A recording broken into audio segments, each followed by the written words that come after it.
much time. Thank you, thank you, thank you, thank you. We are America. We are the greatest nation in the world. And we don't have to apologize for it either.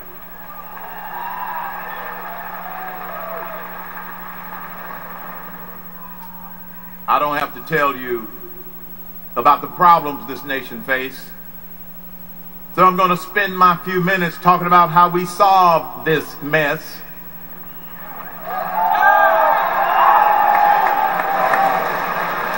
We have become a nation of crises. We have an economic crisis. We have an entitlement spending crisis. We have an energy crisis. We have an immigration crisis. We have a foggy foreign policy crisis. And we have a moral crisis. But most of all, we have a severe deficiency of leadership crisis.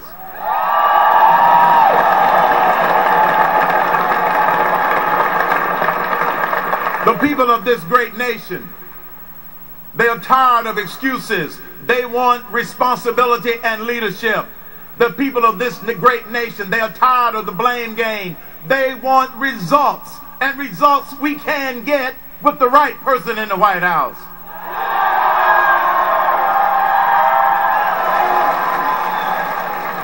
Our economy is stuck. It's not growing.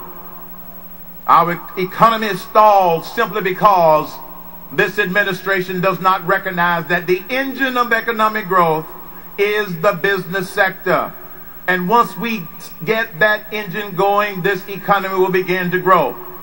We need to lower the top corporate tax rates and the personal rate to a maximum of 25%. We need to take the tax on repatriated profits to zero.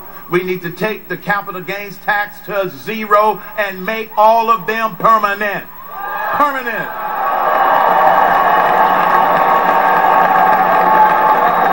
Uncertainty is killing this economy. And as long as uncertainty is killing this economy, it is killing this nation. We have an entitlement spending problem, an entitlement spending crisis. We can no longer trim around the edges. We've got to restructure these programs such that this nation will go from being an entitlement society to an empowerment society. Let's empower people.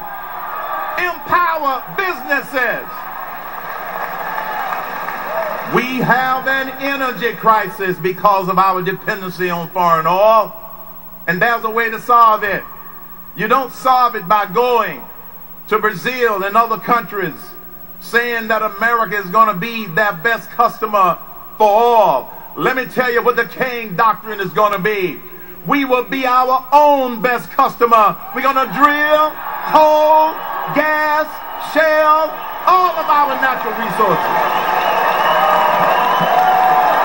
America will be its own best customer. We have an immigration crisis.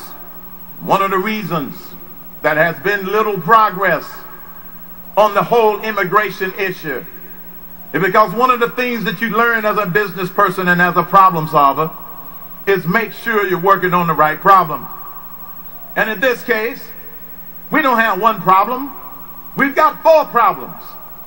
This is how a Cain administration would attack this problem of illegal immigration and immigration. First, secure the border for real. Stop fooling around.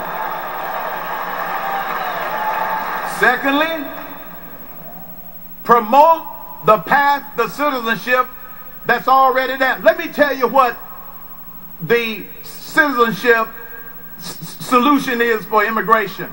We have a path to citizenship. We don't need a new one. You know what it is? Legal immigration is the path to citizenship. Number 3, the third problem. Enforce the laws that are already there. And number 4, the federal government has not, cannot, and will not deal with the illegals that are here in this country. So I believe we should empower the states to do what the federal government is not doing and let them deal with the illegals that are here in this country by the states Empower the states to deal with that problem in theirs. We got a foggy foreign policy coming out of Washington, D.C. and the administration. I have been criticized because I have not had any direct foreign policy experience.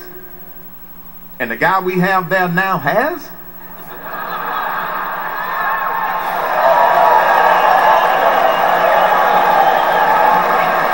Help me understand that. I may not have extensive foreign policy experience, but let me tell you what my approach to foreign policy will be. Number one, clearly identify who our friends are, clearly identify who our enemies are, and stop giving money to our enemies.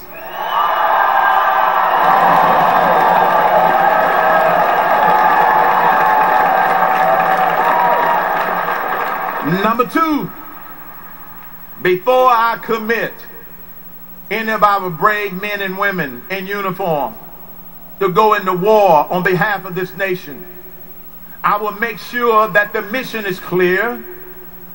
I will make sure that the definition of victory is clear.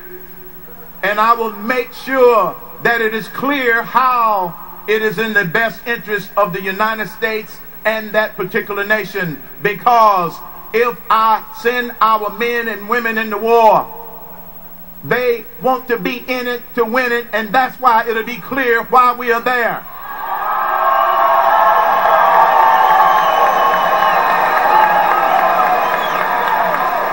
We have a moral crisis. There are people who want to take God out of our culture. The founding fathers understood the importance of godly biblical principles. There are some people who want to ignore the Declaration and the Constitution. But I happen to believe that the founding fathers, they got it right. They got it right when they said, we hold these truths to be self-evident, that all men are created equal, that they are endowed by their Creator. And I will never leave that phrase out of the Declaration of Independence. Endowed by their Creator with certain unalienable rights, that among these are life, liberty, and the pursuit of happiness. Life from conception, liberties based upon the Constitution, and the pursuit of happiness based upon each citizen's own aspiration, motivation, and determination. There is no Department of Happy in Washington, D.C.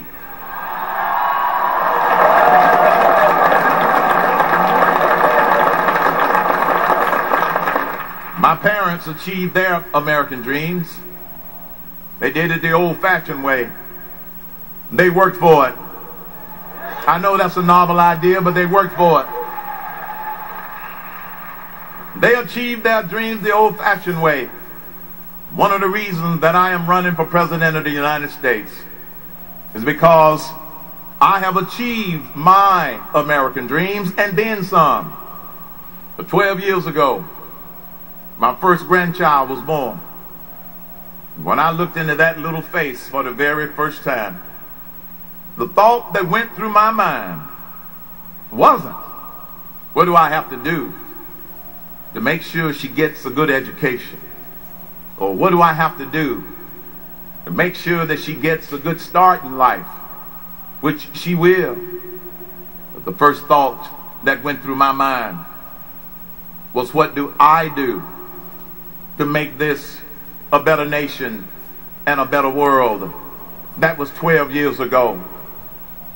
And when I saw President Obama take office and watched the weakening of America, I knew that that voice that I heard 12 years ago meant that I had to use my talents, skills, and abilities to do something about this nation and get it off of the wrong track and put it back on the right track because the American people, we the people, this giant has awakened and is not going back to sleep.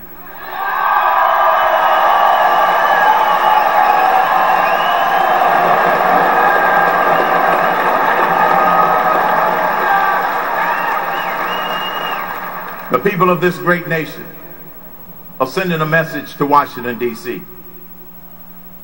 And that message that they're sending to Washington, D.C. is that they are ready to embrace a problem solver and not another politician. They are sending a message to Washington, D.C. that this precious thing we call liberty, we're not going to let it go. Just like the founding fathers did their job, and they were inspired by what I call the spirit of America. It's that same spirit that has this nation, its citizens, willing and ready to take back its government. And no one expressed the challenges we face better than the Gipper himself when he reminded us that freedom never more than one generation away from extinction. You can't pass it on in the bloodstream. It must be fought for, protected, for one day we will spend our sunset years telling our children and our grandchildren what the United States of America used to be like when men were free. I'm not going to have that conversation with my grandkids, and I don't think you want to have that conversation with your grandkids.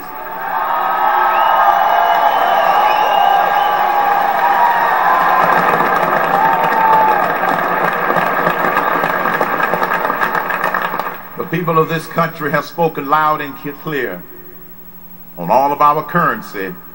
It says, "In God we trust." I do. But in the fourth verse of the Star Spangled Banner, the national anthem, there's another phrase there. In God is our trust. The founding fathers, they did their job. We have to be the defending fathers and put united back in the United States of America, the greatest nation in the world.